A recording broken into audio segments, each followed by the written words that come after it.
I'm excited for my raise, I said, trying not to grin too wide. I'd stayed late every night for 6 months, cleaned up the back-end systems, trained 2 interns, fixed the quarterly disaster Mark caused. It was my moment, or so I thought. My boss, Greg, didn't even look up from his coffee. He chuckled. "What raise?" he said flatly. "We gave it to Mark." I blinked. "What?" He turned to HR. They nodded and slid a packet across the glass table. The header read, "Salary increase approval, Mark Evans." I felt the blood drain from my face. HR cleared her throat. "You were never on the list." Mark leaned back in his chair with that smug, bro-club smirk. "Oops," he said, pretending to wince. "I meant to tell you." The room fell into a weird silence. Not guilty, just awkward. The kind of silence that happens when people don't see you bleed, just glitch. I stood up. "I see," I said. I didn't cry. I didn't argue. I walked back to my desk, grabbed my mug, my USB, and the little plant I'd nurtured through every late-night deadline. No one followed. No one stopped me. I was just gone. But here's what they didn't know. I had been keeping receipts. Every stolen credit. Every overlooked report. Screenshots. Emails. A backup of the codebase Mark claimed he built, but didn't. And I wasn't walking out defeated. I was walking out armed. My name is Jenna Lee. And from wherever you're watching this, stay with me. Because you've never seen revenge served like what I had planned next. 2 weeks passed. No calls. No emails. Not even a "sorry, it didn't work out." I guess they assumed I'd just vanish quietly, like every other woman they undervalued and pushed out. But I didn't vanish. I went building. See, while Mark was posting celebratory selfies and Greg was patting himself on the back for promoting leadership loyalty, I was turning my apartment into a war room.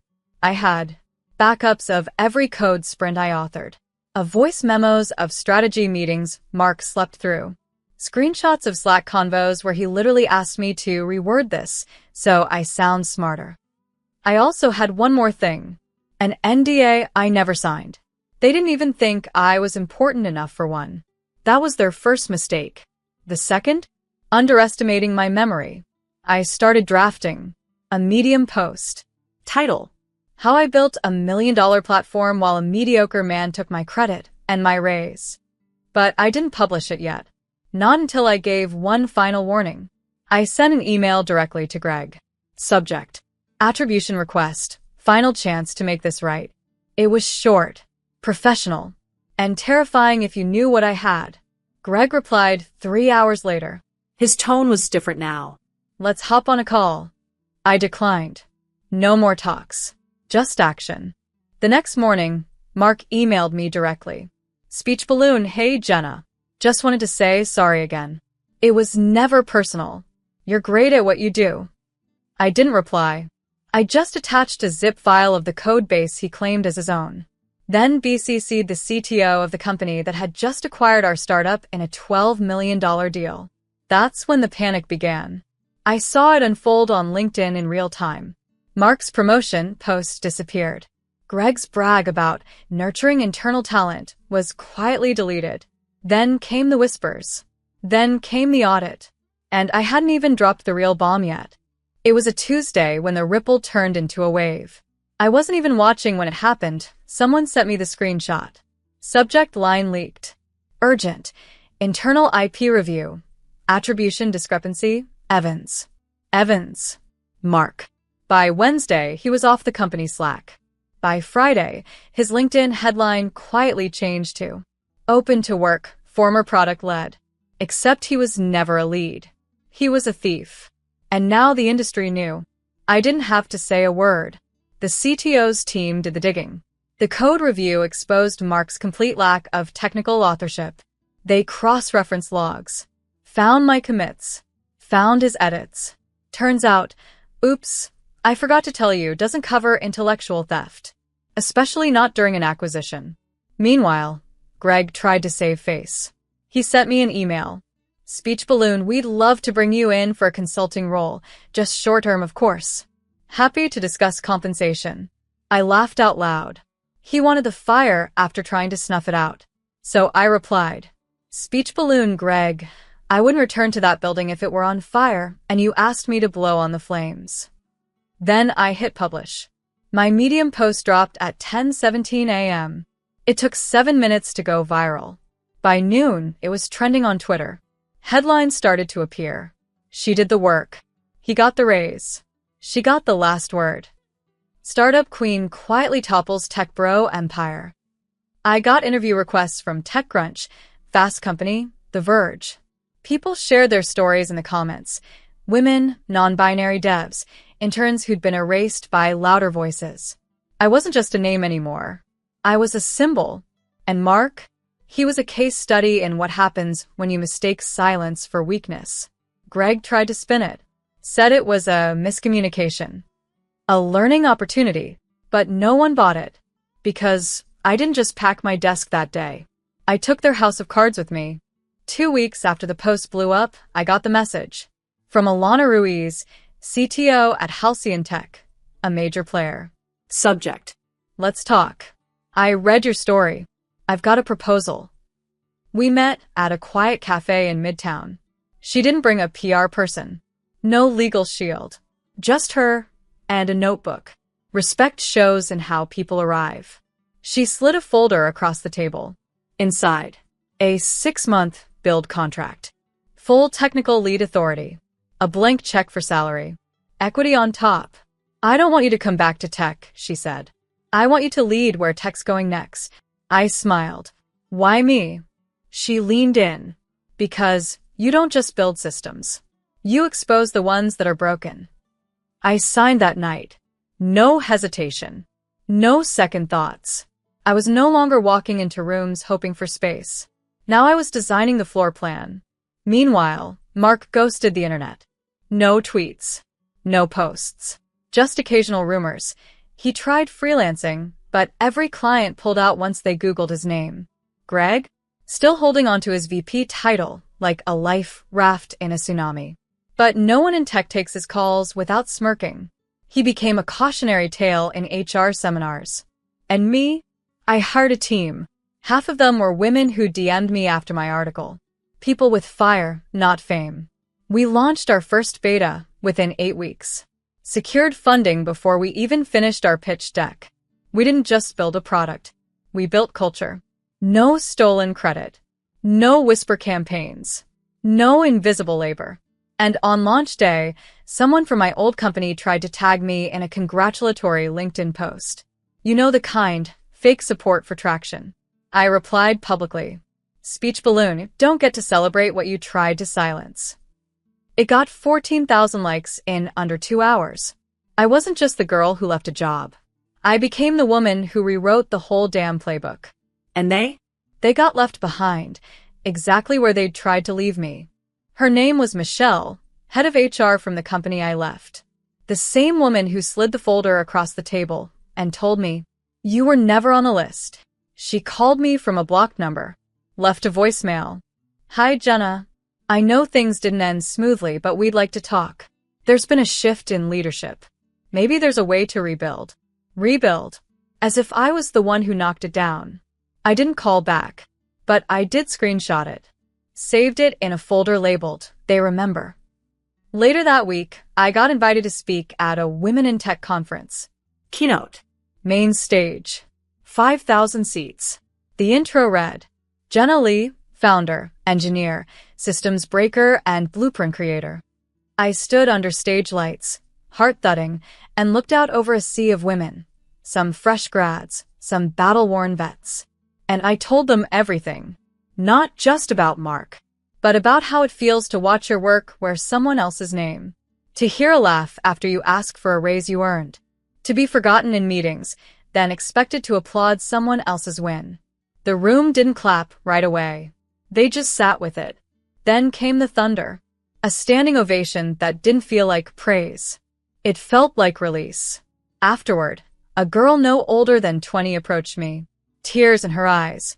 Fists clenched. I thought I was crazy. I thought I was alone. I shook her hand. You're not.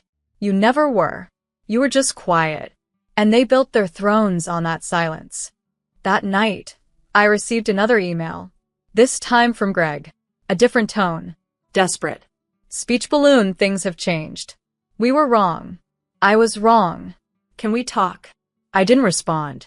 But I did post a quote the next morning. When the system breaks you, rebuild outside of it. When they erase you, print your own pages. And when they finally remember your name, make sure it's on the door, not just the invite. It was shared over 30,000 times. I never looked back, because I wasn't on their list. I was writing a new one. They started sending care packages, branded mugs, "We miss you" cards, even a handwritten note from their new CEO, who, by the way, was brought in after I exposed Greg's incompetence. Cute. But I wasn't interested in nostalgia, with a bow on top. I wasn't the woman who left that building quietly. I was the one who made silence expensive. Then came the kicker. A mutual connection forwarded me a job listing. Page facing up director of innovation, confidential company. $320,000 salary. Stock options. Remote optional. It was my old role. The one they'd mocked me out of. But now it had my fingerprints all over it, the responsibilities, the strategy, the language I once pitched in that same boardroom. I didn't laugh. I didn't cry. I scheduled a post. It dropped Monday at 9:01 a.m. It's wild to see companies hire for roles they once told you didn't exist. I guess building something valuable always looks obvious in hindsight.